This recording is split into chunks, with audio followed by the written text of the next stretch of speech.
பொது வேட்பாளர் தொடர்பில் மத்திய குழுவில் ஆராய்ந்து முடிவெடுப்போம். எம்.ஏ. சுமந்திரன். அனைத்து கட்சிகளும் ஒன்றுபட்டாலே பொது வேட்பாளர் சாத்தியம். சித்தார்த்தன். இயற்கை வளங்களை அளிக்கும் செயற்திட்டங்கள் எமக்கு வேண்டாம். வாகரையில் போராட்டம். இந்தியா இலங்கை இடையே தரைவழி பாதை அமைக்க திட்டம். ஜனாதிபதி ரணிலின் பாதுகாப்புக்கு அச்சுறுத்தல். சிஐடிக்கு அழைக்கப்பட்ட ஊடகவியலாளர். மக்களுக்கு இலவச அரிசி வழங்கும் அரசாங்கத்தின் திட்டத்தில் எவ்வித அரசியல் நோக்கமும் இல்லை. அமைச்சர் பிரசன்ன தெரிவிப்பு. உயிர்த்த ஞாயிறு தாக்குதலை அரசியல் சாயம் பூச முயலும் கடும் போக்காளர்கள். பிள்ளையான் விசனம். முள்ளிவாய்க்கால் நினைவேந்தலை மக்கள் மயப்படுத்துமாறு சிவில் சமூக அமைப்புகள் வலியுறுத்தல். இலங்கை அமெரிக்க கடற்படையினருக்கான பயிற்சி நடவடிக்கை திருமலையில் ஆரம்பம். வலம்புரி பத்திரிகை பிரதம ஆசிரியரிடம் போலீசார் விசாரணை.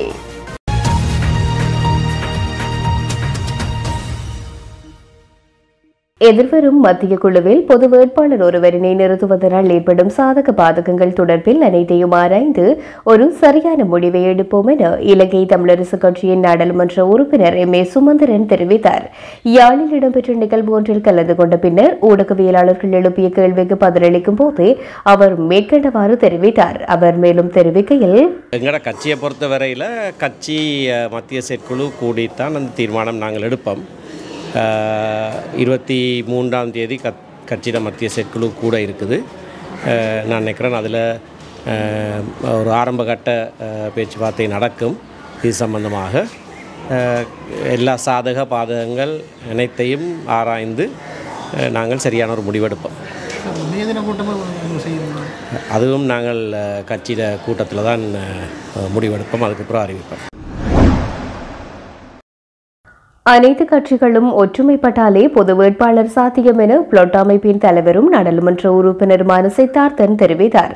யாழில் இடம்பெற்ற நிகழ்வு ஒன்றில் கலந்து கொண்ட பின்னர் ஊடகவியலாளர்கள் எழுப்பிய கேள்விக்கு பதிலளிக்கும் போதே அவர் மேற்கண்டவாறு தெரிவித்தார். மேலும் அவர் தெரிவிக்கையில், அனைத்து கட்சிகளுடன் ஒரு பேச்சுவார்த்தை நடந்து கொண்டிருக்கின்றது. இதிலே அந்த கட்சிகள் எல்லாம் ஏற்றுக்கொள்கின்ற போதுதான் ஒரு முழு கட்சிகளும் அல்ல, முக்கியமான கட்சிகள் எங்களை பொறுத்தமொழி டிடிஎன்ஏயில் இருக்கின்ற 5 கட்சிகளும் கொள்கை ரீதியாக ஏற்றுக்கொண்டிருக்கின்றோம். ஆனாலும் அது போதாது, அதை தனியாக வைத்து போட்டியிட முடியாது என்ற காரணம். ஆகவே நாங்கள் தமிழரசு கட்சி மற்றும் விக்னேஸ்வரன் ஐயாவுடைய கட்சி இப்படியான கட்சிகளுடனும் எங்களுடைய பேச்சுவார்த்தைகளை தொடர்கிறோம். அது மாத்திரமல்ல, தனியாக கட்சிகள் ஒத்துக்கொள்வது மாத்திரமல்ல, மக்கள் மத்தியிலும் அப்படியான அபிப்பிராயம் இருக்கிறது என்பதையும் ஒரு ஆராய்ச்சி மூலம் செய்து கொண்டிருக்கின்றோம். இவைகள் எல்லாம் வந்த பிறகுதான் ஒரு பொது வேட்பாளர் போடுவது என்ற முடிவே எடுக்கப்படும். அதன் பிறகுதான் பொது வேட்பாளர் யார் என்ற ஒரு முடிவு எடுக்கப்படும். இப்படி பல விஷயங்கள் இருக்கின்றது. இருந்தாலும் ஒரு பொது வேட்பாளர் போடப்பட்டு தமிழ் வாக்குகள் முழுமையாக பெறப்பட வேண்டும் என்பது முக்கியமான ஒரு விஷயம். ஏனென்றால் உலகுக்கும் அரசுக்கும் இந்த நாட்டு மக்களுக்கும் காட்ட வேண்டிய ஒரு தேவை இருக்கின்றது. தமிழ் மக்கள் தொடர்ந்தும் இப்போதும் அந்த தங்களுடைய கோரிக்கைகளை விட்டுவிடவில்லை, தொடர்ந்து அதைத்தான் கோரிக்கொண்டிருக்கிறார்கள் என்பதை காட்ட வேண்டும். ஆகவே நாங்கள் அதற்கான முழு முயற்சிகளை தொடர்ந்து எடுப்போம். நன்றி. வாகரை பிரதேசத்தில் அபிவிருத்தி என்ற போர்வையில் மேற்கொள்ள திட்டமிடப்படும் இறால் வளர்ப்பு திட்டம் மற்றும் இல்மனை தொழிற்சாலை அமைவதை முற்றாக தடை செய்ய கோரி வாகரை மக்களால் கவனஈர்ப்பு போராட்டம் ஒன்று இன்றைய தினம் வாகரை பிரதேச செயலகத்துக்கு முன்பாக மேற்கொள்ளப்பட்டது. இன்றைய தினம் காலை வாகரை பிரதேச செயலகத்துக்கு முன்பாக ஒன்று கூடிய மக்கள் கையில் பதாதைகளை ஏந்தியவாறு கோஷங்களை எழுப்பி போராட்டத்தில் ஈடுபட்டனர். இல்மனை அகழ்வை முற்றாக தடை செய், சூழலை பாதிக்கும் இறால் வளர்ப்பு திட்டம் நமக்கு வேண்டாம், அகழாதே மண்ணை அகழாதே, வெளியேறு கொள்ளையர்களே வெளியேறு, இயற்கை வளங்களை அளிக்கும் செயற்திட்டங்கள் நமக்கு வேண்டாம் என்பன போன்ற வாசகங்களை எழுதிய பதாதைகளை கையில் ஏந்தியவாறு கோஷங்களை எழுப்பி தமது எதிர்ப்பை வெளிப்படுத்தினார்கள். இதேவேளை பிரதேச செயலக பிரதான நுழைவாயில் கதவினை பூட்டியவாறு எவரும் உள்ளே செல்லாத வகையில் போராட்டம் இடம்பெற்றது. மாவட்ட செயலாளர் மற்றும் கிழக்கு மாகாண ஆளுநர் ஆகியோர் சம்பவ இடத்துக்கு உடனடியாக வருகை தந்து நல்லதொரு பதில் தர வேண்டும் என்ற கோரிக்கையும் முன்வைக்கப்பட்டது. இதன்போது கோரளை பெற்று வடக்கு வாகரை பிரதேச செயலாளர் எந்திரி ஜி அருணன் போராட்டத்தில் ஈடுபட்டவர்களுடன் கலந்துரையாடலை மேற்கொண்டிருந்தார். தாம் பதவிக்கு வந்தது முதல் இவ்வாறான செயற்பாட்டுக்கு புதிதாக எதுவிதமான அனுமதியும் வழங்கவில்லை என்றும் இனியும் வழங்கப் போவதில்லை என்றும் தெரிவித்தார். மேலும் இல்மனைட் ஐல்சனிக் ஹெவி மெட்டல் கம்பெனியால் தமக்கு எதிராக வழக்கு தொடரப்பட்டுள்ளதாகவும் தெரிவித்தார். இதேவேளை எதிர்வரும் வெள்ளிக்கிழமையன்று மாவட்ட செயலாளர் போராட்டத்தில் ஈடுபட்டோர் மற்றும் பிரதேச சிவில் அமைப்புகளை சந்தித்து மேற்படி விடயங்கள் தொடர்பான நேரடி கலந்துரையாடலை மேற்கொள்ள உள்ளதாக மாவட்ட செயலாளர் தரப்பில் பதில் கூறப்பட்டது. இதேபோன்று கிழக்கு மாகாண ஆளுநர் உத்தியோகபூர்வ விஜயம் ஒன்றினை மேற்கொண்டு வெளிநாட்டுக்கு சென்றுள்ளதனால் இன்று சமூகம் தர முடியாமல் உள்ளதாக ஆளுநர் தரப்பில் பதில் கூறப்பட்டது. மேற்படி விடயங்களை செவிமடுத்து போராட்டத்தில் ஈடுபட்டோர் தொடர்ந்து தங்களது கோரிக்கையை வலியுறுத்தி போராட்டத்தை மேற்கொண்ட பின்னர் அவ்விடத்தை விட்டு கலைந்து சென்றனர். வாகரை பிரதேச மக்கள் மேற்படி நடவடிக்கைகளுக்கு எதிராக பல்வேறு வகையான போராட்டங்களை தொடர்ச்சியாக மேற்கொண்டு வருகின்றமை குறிப்பிடத்தக்கது. இந்தியாவும் இலங்கையும் இணைந்து தரைவழி பாலத்தை அமைப்பதற்கான பணிகளை ஆரம்பித்துள்ளதாக இலங்கைக்கான இந்திய உயர்ஸ்தானிகர் சந்தோஷ் யா தெரிவித்துள்ளார். கொழும்பில் தனியார் விருந்தகத்தில் நடைபெற்ற நிகழ்வு ஒன்றில் வைத்து அவர் இந்த விடயத்தை கூறியுள்ளார். இந்த தரைப்பாதை இரு நாடுகளுக்கு இடையிலான சுற்றுலாவை மேம்படுத்த உதவும் என்பதோடு நாடுகளுக்கு இடையிலான உறவில் மாற்றத்துக்கான வழியை ஏற்படுத்தும்.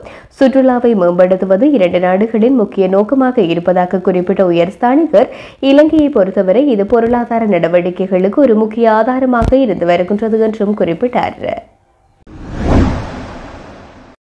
ஜனாதிபதி ரணில் விக்ரமசிங்கவின் பாதுகாப்புக்கு அச்சுறுத்தல் விடுக்கப்பட்டுள்ளமை தொடர்பிலான விசாரணைக்காக ஊடகவியலாளர் சமுதித விக்ரமவுக்கு குற்றப்புலனாய்வு திணைக்களத்தால் அழைப்பாணை விடுக்கப்பட்டுள்ளது.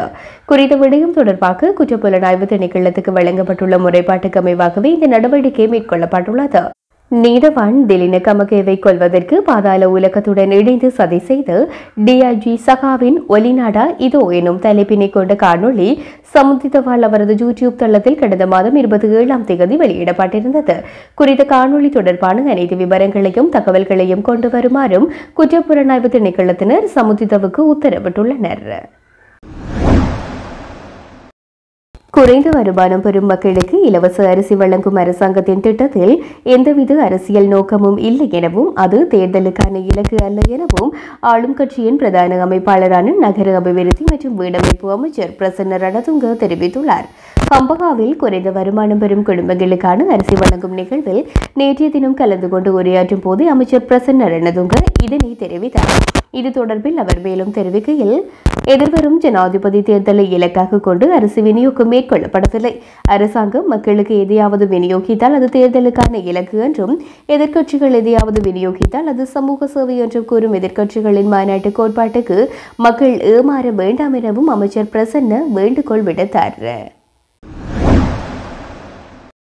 கல்முனை வடக்கு பிரதேச செயலக விவகாரம் தொடர்பில் முஸ்லிம் தலைவர்கள் கோமாவில் இருப்பது கல்முனை முஸ்லிம்களின் இருப்புக்கு பாரிய அச்சுறுத்தலாக அமையும் என கிழக்கிலங்கை ஜனநாயக இளைஞர்கள் அமைப்பு எச்சரிக்கை விடுத்துள்ளது. இது தொடர்பில் அவ்வமைப்பினரால் விடுக்கப்பட்டுள்ள ஊடக அறிக்கையில் மேலும் குறிப்பிடப்பட்டுள்ளதாவது, இலங்கை வாழ் சிங்கள மக்களுக்கு நாட்டின் பல்வேறு பிரதேசங்களிலும் பல நகரங்கள் இருப்பது போன்று தமிழ் மக்களுக்கு மட்டக்களப்பு, யாழ்ப்பாணம், கிளிநொச்சி, முல்லைத்தீவு போன்ற பல நகரங்கள் இருக்கின்றது. ஆனால் முஸ்லிம்களுக்கு இருக்கும் ஒரே நகரம் கல்முனை. இதனையும் பறித்தெடுக்க பல நூறு சதிகளை நாட்டின் உள்ளேயும் நாட்டுக்கு வெளியேயும் பலரும் முன்னெடுத்து வரும் இந்த சூழ்நிலையில் முஸ்லிம்களின் காங்கிரஸ் தலைவர்கள் மூவரும் உட்பட முஸ்லிம் அரசியல்வாதிகள் கோமாவில் இருப்பது இலங்கை முஸ்லிம்களினதும் கல்முனை முஸ்லிம்களினதும் இருப்புக்கு பாரிய அச்சுறுத்தலாக அமையும். முன்னாள் அமைச்சர் ARM மன்சூரின் காலத்தில் இருந்து தோற்றம் பெற்ற கல்முனை உபப்பிரதேச செயலக விவகாரத்தில் ஒரு முடிவை பெற முடியாதவாறு தமிழ் மக்கள் பிரதிநிதிகள் இதனை பிச்சைக்காரனின் புண்ணை போல வைத்திருக்கவும் அம்பாறையில் ஒரு MPயை பெறவும் காலம் காலமாக இந்த விடயத்தை பயன்படுத்தி வருகின்றார்கள். அரசியல் ஆதாயம் தேட முனையும் தமிழ் அரசியல்வாதிகளுக்கு இந்த பிரச்சினையை தீர்க்க எண்ணமில்லை. இதனால் அரச நிர்வாகத்தையும் சீரழித்து முஸ்லிம் அரசியல்வாதிகளினால் கல்முனைக்கு கொண்டு வரப்படும் அபிவிருத்தியையும் வெற்றி கோஷங்களை எடுப்பி தடுத்து நிறுத்தி வருவதை வாடிக்கையாக கொண்டுள்ளனர். இந்த பிரச்சினையை கல்முனை தொகுதி பாராளுமன்ற உறுப்பினர் ஹரிஷின் தனிப்பட்ட பிரச்சினை போன்ற விம்பம் கட்டி எழுப்பப்பட்டுள்ளது. நீதிமன்றத்தில் வழக்கையும் அவர்களே தாக்கல் செய்து வைத்துவிட்டு அவை நிலுவையில் இருக்கும் போது இப்போது ஒரு மாதம் அளவில் பொய்க்கு போராட்டம் நடத்தி வருகின்றார்கள். வடக்கு கிழக்கு உட்பட நாட்டின் பல்வேறு பிரதேச அரசியல் தலைவர்களும் அரசியல்வாதிகளும் எதிர்கால அரசியல்வாதிகளும் வெளிநாட்டுக்கு தஞ்சம் கோர எண்ணுபவர்களும் கல்முனை மக்களை வைத்து அரசியல் நாடகம் நடிக்க இது பிரச்சனையை தூக்கி தாக்கி பிடிக்கின்றார்கள். இவற்றை முடிவுக்கு கொண்டு வரும் விதமாக முறையான எல்லை நிர்ணயத்தை செய்து யாருக்கும் பங்கம் ஏற்படா வண்ணம் கல்முனை வடக்கு பிரதேச செயலகம் உருவாக்கப்பட வேண்டும் அல்லது இரு செயலகங்களும் ஒன்றாக இணைக்கப்பட்டு முஸ்லிம் பிரதேச செயலாளரும் தமிழ் உப பிரதேச செயலாளரும் நியமிக்கப்பட வேண்டும். இந்நிலை நீடித்தால் தமக்கு ஏற்படும் அநீதிகளை பொறுத்துக் கொண்டு தமிழ் மக்களுடன் பல்வேறு விட்டுக் கொடுப்புகளுடன் வாழும் மாவடிப்பள்ளி, மாளிகைக்காடு, மத்திய முகாம், கொலனி மக்களும் தமக்கான தனியான செயலகம் அல்லது முஸ்லிம் உப பிரதேச செயலாளரை கோரும் நிலை ஏற்படும். அதே கோரிக்கையை இதே விட்டுக் கொடுப்புகளுடன் வாழும் நாட்டின் பல்வேறு பிரதேசங்களும் முன்வைக்க பலரும் முன்வருவார்கள். இது நாட்டின் இறையாண்மையை கேள்விக்குட்படுத்தும் வகையினால் இந்த பிரச்சனையை தீர்க்க ALM அதாவுல்லா, அப்துல் ரவூப் ஹக்கீம், அப்துல் ரிசாத் பதியுதீன் போன்ற தலைவர்களும் முஸ்லிம் எம்பிக்கள் எல்லோரும் ஒருவித கருத்துடன் ஒன்றிணைத்து தமிழ் தலைவர்கள் அரசு உயர்மட்டங்களுடன் பேசி உடனடியாக ஒரு தீர்வை பெற முனைய வேண்டும் என்றும் அந்த அறிக்கையில் குறிப்பிடப்பட்டுள்ளது. உயிர்த்த ஞாயிறு தாக்குதல்கள் தொடர்பாக சர்வதேச விசாரணையை ஆரம்பிக்க பல வெளிநாட்டு அரசாங்கங்கள் மற்றும் சர்வதேச அமைப்புகளின் ஊடாக ஐக்கிய நாடுகளின் மனித உரிமைகள் பேரவையில் பிரேரணையை முன்வைக்க திட்டமிட்டுள்ளதாக கத்தோலிக்க திருச்சபை தெரிவித்துள்ளது. தாக்குதல்களின் 5வது ஆண்டு நிறைவை குறிக்கும் வகையில் கொழும்பு பேராயர் கர்தினால் மெல்கம் ரஞ்சித் நேற்று தென்னிலங்கை ஊடகங்களிடம் கருத்து தெரிவிக்கும் போது இந்த விடயத்தை குறிப்பிட்டுள்ளார். மேலும் தெரிவிக்கையில் கடந்த மற்றும் தற்போதைய அரசாங்கங்கள் 5 வருடங்கள் நிறைவடைந்துள்ள போதிலும் தாக்குதல்களின் பின்னணியில் உள்ள சதி அல்லது அதற்கு மூலியாக செயற்பட்டவர்களை வெளிப்படுத்த தவறிவிட்டது. பாதிக்கப்பட்டவர்களுக்கு நீதி பெற்றுத் தருவதாக வாய்மொழியாக வழங்கிய வாக்குறுதியை முன்னாள் ஜனாதிபதி கோட்டாபய ராஜபக்ஷ நிறைவேற்ற தவறிய சூழலில் தற்போது அவர் ஐக்கிய மக்கள் சக்தி மற்றும் தேசிய மக்கள் சக்தி ஆகியவற்றின் எழுத்துப்பூர்வ உறுதிமொழிகள் மீது நம்பிக்கை வைத்துள்ளார். எனினும் ஈஸ்டர் ஞாயிறு தாக்குதலின் போது பிரதமராக இருந்த ரணில் விக்ரமசிங்கவே தற்போது நாட்டின் ஜனாதிபதியாகவும் உயிர்த்த ஞாயிறு தாக்குதல்கள் தொடர்பாகவே வெறும் தூதுவராக செயற்பட்டதாக ஜனாதிபதி ஆணைக்குழுவினால் விவரிக்கப்பட்டு கொழும்பு வடக்கின் அன்றைய பிரதி போலீஸ் மா அதிபர் மற்றும் தனது கடமைகளை நிறைவேற்றாமல் இருந்து தேசபந்து தென்னகோன் இன்று போலீஸ் மா அதிபராக உள்ளார். மேலும் இந்திய புலனாய்வு பிரிவினர் முன்னெச்சரிக்கை விடுத்திருந்தும் படுகொலைகளை தடுக்க தவறிய அப்போதைய அரசு புலனாய்வு பிரிவின் பணிப்பாளர் நிலாந்த ஜெயவர்தன இன்று போலீஸ் துறையின் 2ஆம் நிலை பணிப்பாளராக உள்ளார். இவ்வாறானதொரு நிலையில் நீதியை எதிர்பார்க்க முடியுமா என கர்தினால் கேள்வி எழுப்பினார். உயிர்த்த ஞாயிறு குண்டுவெடிப்பை உலகளாவிய ரீதியில் கையாண்டு அமெரிக்கா, ஆஸ்திரேலியா போலீசார் விசாரணை அறிக்கையை சமர்ப்பித்த போதும் சில கட்சிகள் தற்போது இதனை கையில் எடுத்து அரசியலாக்க பார்க்கின்றார்கள் என ராஜாங்க அமைச்சர் சிவநேசதுரை சந்திரகாந்தன் தெரிவித்துள்ளார். மட்டக்களப்பில் நேற்றைய தினம் மாலை இடம்பெற்ற நிகழ்வு ஒன்றில் கலந்து கொண்டு கருத்து தெரிவிக்கையிலேயே அவர் இவ்வாறு குறிப்பிட்டுள்ளார். இலங்கையில் ஒரு பொறுப்பற்ற எதிர்க்கட்சித் தலைவர் சஜித் பிரேமதாசவும் JVP போன்ற கட்சிகளும் தற்போது இதனை கையில் எடுத்து அரசியலாக்க பார்க்கின்றார்கள். மதங்களை பின்பற்றுவது சம்பந்தமான ஒரு அறிவு ரீதியாக ஒழுங்குபடுத்தலை எதிர்காலத்தில் உண்டாக்குவதன் மூலம் மதத்தின் பெயரினால் இவ்வாறான குண்டுவெடிப்புகளை தவிர்க்க முடியும். உயிர்த்த ஞாயிறு குண்டு தாக்குதலின் போது ஒரே நேரத்தில் பல இடங்களில் குண்டுவெடிப்பை தற்போது அரசியலாக்க பார்க்கின்றார்கள். இவர்கள் ஆழமான அறிவை தேடி பார்க்க வேண்டும். இதனை அரசியல் சாயம் பூச முயல்கின்றார்கள். எல்லா மதங்களிலும் கடும் போக்கானவர்கள் இருக்கின்றார்கள். உலகளாவிய ரீதியில் தடை செய்யப்பட்ட பல இயக்கங்கள் இயங்கிக் கொண்டிருக்கின்றன. அதில் ஒரு கூறாகத்தான் ISIS இயக்கமும் பார்க்கப்படுகின்றது. பல நாடுகளிலும் பயிற்சி எடுத்த காத்தான்குடியை சேர்ந்த சக்ரானும் அவரது குழுவினரும் இருந்தனர். இதனை உலகளாவிய ரீதியில் கையாண்ட அமெரிக்க போலீசார் இதனை சரியாக கணித்து ஆராய்ந்து அறிக்கையை சமர்ப்பித்துவிட்டு வெளியேறிவிட்டார்கள் என்றார்.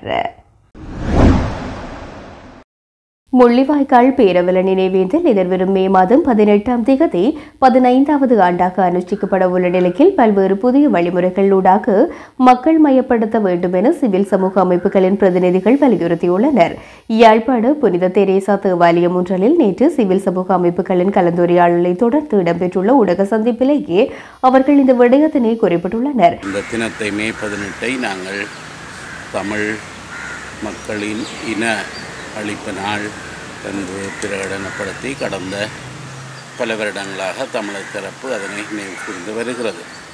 அதனை முன்னிட்டு முள்ளிவாய்க்காலிலே ஒன்று கூடுகிற மக்கள் நினைவேந்தல் செய்வதும் அதற்கப்பாலே வேறு இடங்களிலே புலம்பெயர் நாடுகளிலும் அத்தகைய நினைவேந்தல்கள் நடைபெறுகிறதையும் முள்ளிவாய்க்கால் கஞ்சி என்கின்ற ஒரு வடிவத்தை நாங்கள் உருவாக்கி அதன் மூலம் இந்த நினைவேந்தலை பரப்புகிறதும் போன்ற செயற்பாடுகள் இதன் பின்னணியிலே நடைபெற்று வருகின்றன. நாங்கள் சில பொதுமக்கள் பிரதிநிதிகளாக இந்த 15 ஆண்டு நிறைவுக்கு வருகிற பின்னணியில் ஒரு நீண்ட கலந்துரையாடலை மேற்கொண்டோம். அந்த நீண்ட கலந்துரையாடலின் விளைவாக நாங்கள் இதனை பற்றி ஒரு அகலமான பார்வைகளில் போக முயற்சித்தோம்.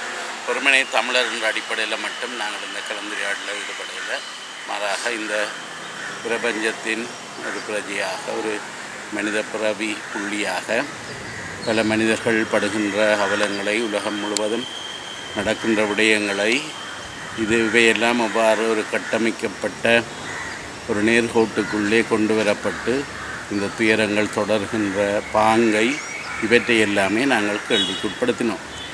அத்தகைய ஒரு உரையாடலின் விளைவாக நாங்கள் இப்பொழுது சிந்தித்திருப்பது என்னவென்று சொன்னால், இம்முறை இந்த 15வது ஆண்டு நிறைவில் அந்த தினத்துக்கு முன்பும் பின்பும் அதை ஒட்டியும் பலவிதமான நினைவேந்தல்களை நாங்கள் கைக்கொள்ள வேண்டும் என்று நாங்கள் சிந்தித்தோம்.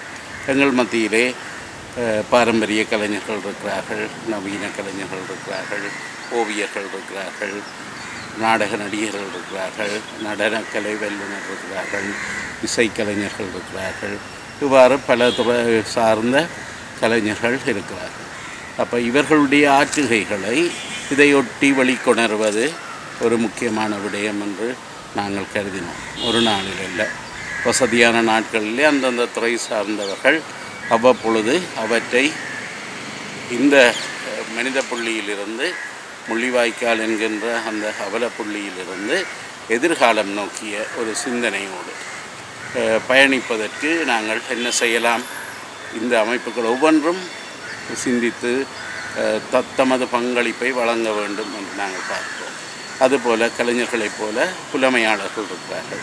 இந்த புலமையாளர்கள் ஆழமான ஆய்வுகளை, நூல் வெளியீடுகளை இது தொடர்பாக எங்களுடைய மொழியிலும் புற மொழிகளிலும், இங்கு களத்திலும் அதேவேளை புலத்திலும் வாழ்கின்ற பல அறிஞர்கள் இது தொடர்பான முன்முயற்சிகளை இணைந்தோ சேர்ந்தோ மேற்கொண்டு ஆய்வரங்கங்கள், அறிவுசார் நிகழ்வுகள், கருத்தரங்குகள், இன்னும் நான் சொன்ன நூல் வெளியீடு போன்றவற்றிலே அவர்கள் இதையொட்டி ஈடுபட வேண்டும். இதற்கு முன்னும் பின்னுமாக இத்தகைய செயற்பாடுகள் தொடர வேண்டும் என்பது எங்களுடைய இன்னும் ஒரு விருப்பாக இருக்கிறது. அதே போல் நாங்கள் இந்த முள்ளிவாய்க்கால் கஞ்சி என்பதை கடந்த காலங்களிலே பல பொதுடங்களிலே எல்லாம் நாங்கள் செய்து வருகின்றோம். அதனை இன்னும் ஆழமான நினைவேந்தல் புள்ளியாக எப்படி மாற்றலாம் என்பது பற்றியும் நாங்கள் சிந்திக்க வேண்டிய தேவை.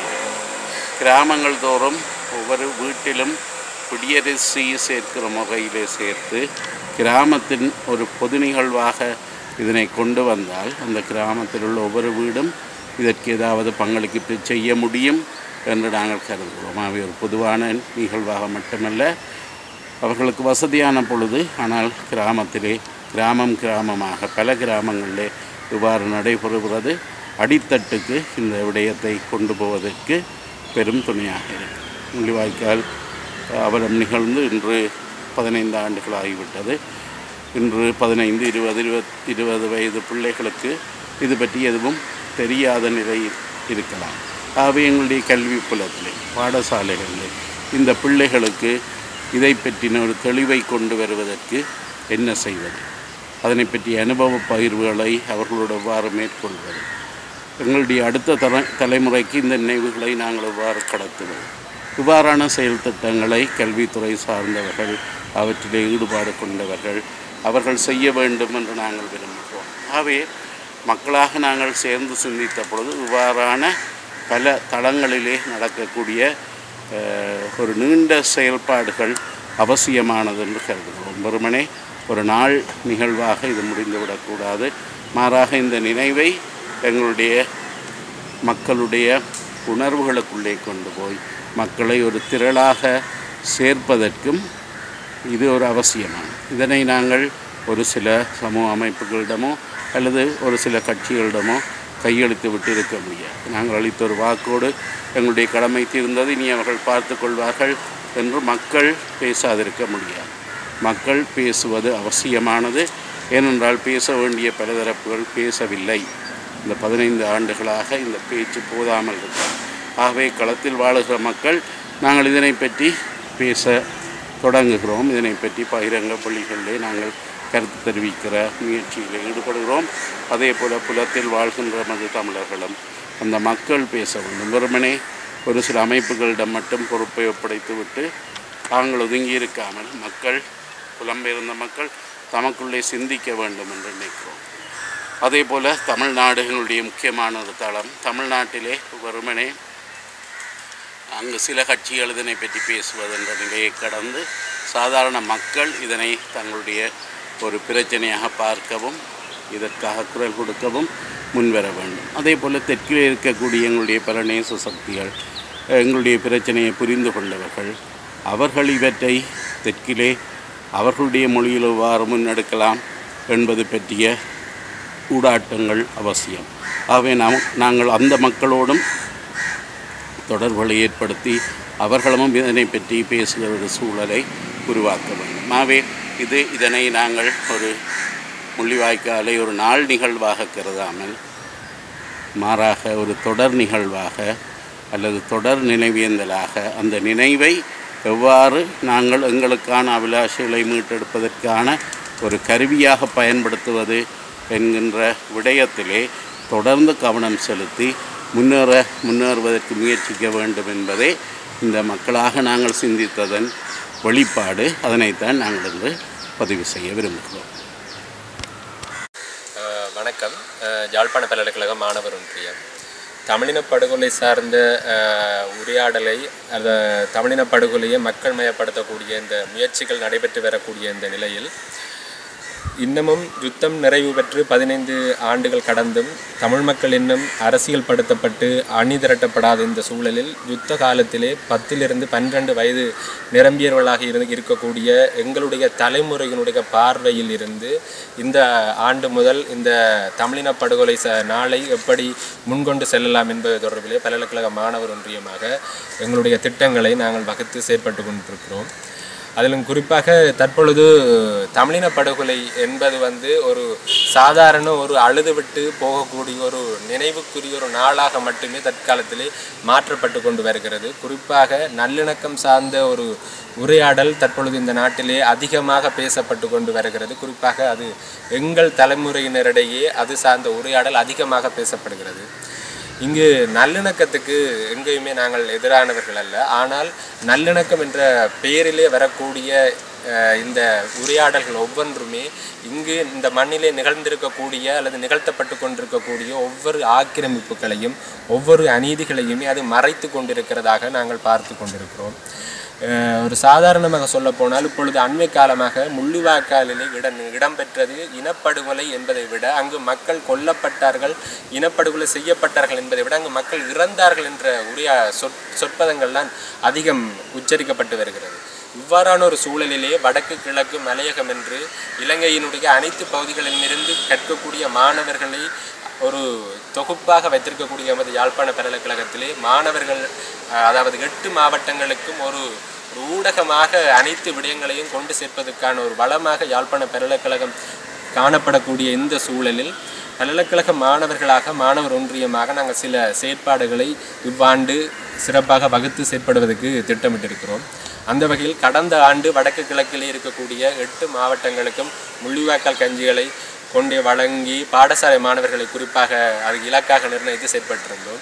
இவ்வாண்டு எமது இலக்காக பல்கலைக்கழக மாணவர்கள் மற்றும் பாடசாலை மாணவர்களை எமது இன்றைய ஆண்டுக்கான ஒரு அடையக்கூடிய இலக்காக தீர்மானித்து இவ்வாண்டு எமது பல்கலைக்கழகத்திலே காணப்படக்கூடிய 11 பீடங்களிலும் முள்ளிவாய்க்கால் கஞ்சியினை வழங்குவதென்றும் அதுபோல குருதிக்கொடை நிகழ்வுகள் போன்ற ஒரு வளமையான நிகழ்வுகளோடு கந்தக பூமி என்னும் தலைப்பிலான ஒரு கட்டுரை போட்டி, கவிதை போட்டி, அதுபோல் சித்திர புகைப்பட கண்காட்சிகள், புகைப்பட போட்டிகள் என்பவற்றை ஒழுங்குபடுத்துவதற்கும் அதுபோல் அவற்றை ஒட்டி புகைப்படம் மற்றும் ஓவிய கண்காட்சிகளை நடாத்துவதற்கும் திட்டமிட்டிருக்கிறோம். இது குறிப்பாக எமது தலைமுறையினரிடம் இந்த இனப்படுகொலை சார்ந்த உரையாடலை மேலும் அதிகப்படுத்துவதைத்தான் இதை நோக்கமாக வைத்திருப்பதனால் இதுபோன்ற பாடசாலை மற்றும் பல்கலைக்கழகத்தை மையமாக கொண்ட நிகழ்வுகளை இம்முறை திட்டமிட்டிருக்கிறோம். அதுபோல் பல்கலைக்கழகத்திலே மாணவர் மத்தியிலே ஒரு உரையாடல்கள் கருத்தமர்வுகளையும் இவ்வாண்டு நடாத்துவதற்கு திட்டமிட்டிருக்கிறோம். அந்த வகையில் எமது பல்கலைக்கழக மாணவர்களாக எங்களுடைய இந்த எம்மை நாமே அரசியல்படுத்துவதற்கான ஒரு தளமாக இந்த மே 18 நினைவேந்தலை நாங்கள் பயன்படுத்தி கொண்டிருக்கிறோம் என்று சொல்லுவோம். இந்திய இலங்கை சமய மற்றும் கலாச்சார இணைப்பில் ஒரு புதிய அத்தியாயத்தை குறிக்கும் வகையில் மற்றும் நாட்டில் சுற்றுலாத்துறையை மேம்படுத்துவதை நோக்கமாக கொண்டு உலகின் மிக நவீன தொழில்நுட்பம் மற்றும் சுற்றுலா முறைமையுடன் ஸ்ரீ ராமாயண ட்ரெயில்ஸ் திட்டத்தின் உத்தியோகபூர்வ தொடக்கமானது நேற்றைய தினம் பிற்பகல் கொழும்பு தாஜ் சமுத்ரா ஹோட்டலில் இடம்பெற்றது. அயோத்தியில் உள்ள மிகப்பெரிய ஸ்ரீராம பூஜை மாளிகையின் தலைமை பொருளாளர் சுவாமி கோவிந்த் தேவ் ஹிரி மகாராஜ் சுவாமியின் வழிகாட்டுதலின் கீழ் இந்த நிகழ்ச்சி ஏற்பாடு செய்யப்பட்டதுடன் இந்த சந்தர்ப்பத்தில் தேசிய பாதுகாப்பு தொடர்பான ஜனாதிபதியின் சிரேஷ்ட ஆலோசகரும் ஜனாதிபதி பணிக்குழாம் பிரதானியுமான சாகல ரத்நாயக்க பிரதம அதிதியாக கலந்து கொண்டார். ஸ்ரீ ராமாயண பாதை யாத்திரை திட்டம் மூலம் ராமாயண காவியத்தில் குறிப்பிடப்பட்டுள்ள இலங்கை முழுவதும் உள்ள பிரதான 9 முக்கிய இடங்களை இந்து பக்தர்களின் புனித யாத்திரை மற்றும் சுற்றுலா பயணத்துக்காக பிரபல்யப்படுத்தப்படும். இது ஆன்மீக மற்றும் கலாச்சார பாரம்பரியத்தில் ஆர்வமுள்ள மில்லியன் கணக்கான இந்திய மற்றும் சர்வதேச சுற்றுலா பயணிகளை நாட்டுக்குள் ஈர்ப்பதை நோக்கமாக கொண்டுள்ளது. இந்த இடங்களுக்கு செல்வதற்கான வாய்ப்பை பக்தர்களுக்கு வழங்குவதோடு மட்டுமல்லாமல் இந்த வரலாற்று ஆலயங்களுடன் தொடர்புடைய பண்டைய ஆன்மீக நிகழ்வுகள், செயற்கை நுண்ணறிவு மற்றும் மெய்நிகர் ஜதார்த்தம் போன்ற அதிநவீன தொழில்நுட்பத்தின் மூலம் அனிமேஷன் செய்து பார்வையாளர்களுக்கு புதிய அனுபவத்தை அளிக்கவும் திட்டமிடப்பட்டுள்ளது.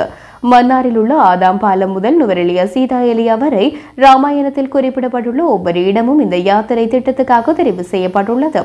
முன்னாள் சபாநாயகர் கரு ஜெயசூரியோ, இந்திய உயர்ஸ்தானிகர் சந்தோஷியா, ஐரோப்பிய மற்றும் பிரித்தானிய பாராளுமன்றத்தின் முன்னாள் உறுப்பினர் நிரஞ்சன் தேவாதித்யா மற்றும் பலரும் இந்த நிகழ்விலே கலந்து கொண்டனர். 2024ஆம் ஆண்டில் தொடர்ச்சியாக 33வது ஆண்டாக இலங்கை மொத்த உள்நாட்டு உற்பத்தியில் வருமானம் தொடர்பான வரவு செலவு திட்ட இலக்கை எட்ட தவறிவிடும் என அண்மையில் வெளியிடப்பட்ட 2024 வரவு செலவு திட்ட நிலை தொடர்பான அறிக்கையில் எதிர்பார்க்கப்படுகின்றது. வரவு செலவு திட்ட நிலை தொடர்பான அறிக்கை ஆண்டுதோறும் வெரிட்டே ரிசர்ச் நிறுவனத்தால் தொகுக்கப்பட்டு வெளியிடப்படுகின்றது. இலங்கையின் வருடாந்த வரவு செலவு திட்டத்தின் நிதி, பணம் மற்றும் பொருளாதார மதிப்பீடுகளின் வலுவான பகுப்பாய்வு மற்றும் புறநிலை மதிப்பீட்டை இந்த அறிக்கை வழங்குகின்றது. இந்த அறிக்கையில் குறிப்பிடப்பட்டுள்ள விடயங்களாக மிகைப்படுத்தப்பட்ட வரி வருமானம் 1991ஆம் ஆண்டிலிருந்து வரவு செலவு திட்டத்தில் நிர்ணயிக்கப்பட்டு மொத்த உள்நாட்டு உற்பத்தியின் வருமான இலக்கை இலங்கை இதுவரை எட்டவில்லை. மிகச் சமீபத்தில் வழிவகைகள் பற்றிய நாடாளுமன்ற குழு 2023ஆம் ஆண்டில் வரவு செலவு திட்ட இலக்கை விட வரி வருமானம் 13% குறைந்துள்ளது.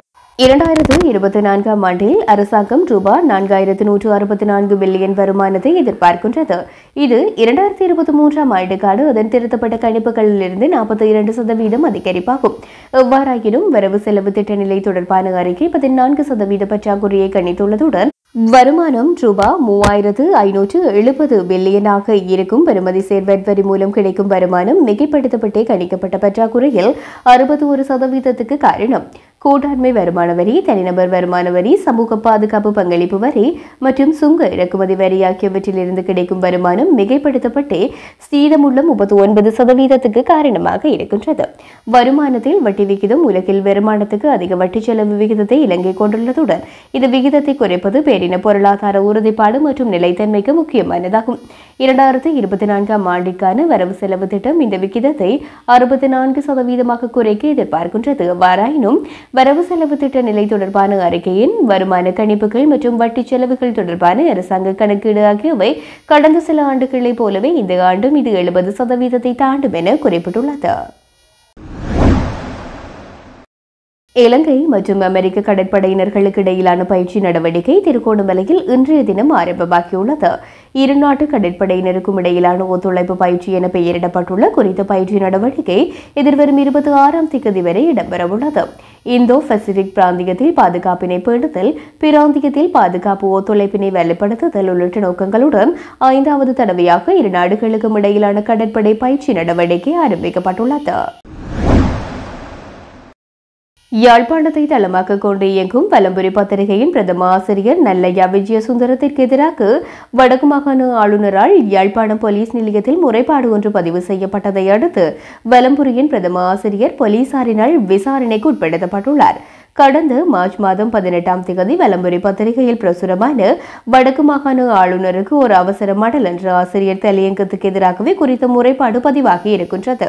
இதற்கமைய இன்றைய தினம் திங்கட்கிழமை காலை 10 மணியளவில் வலம்புரி பத்திரிகையின் பிரதம ஆசிரியர் யாழ்ப்பாணம் போலீஸ் நிலையத்துக்கு அழைக்கப்பட்டு நீண்ட நேரம் விசாரணைக்கு உட்படுத்தப்பட்டதுடன் வாக்குமூலமும் வழங்கியுள்ளார்.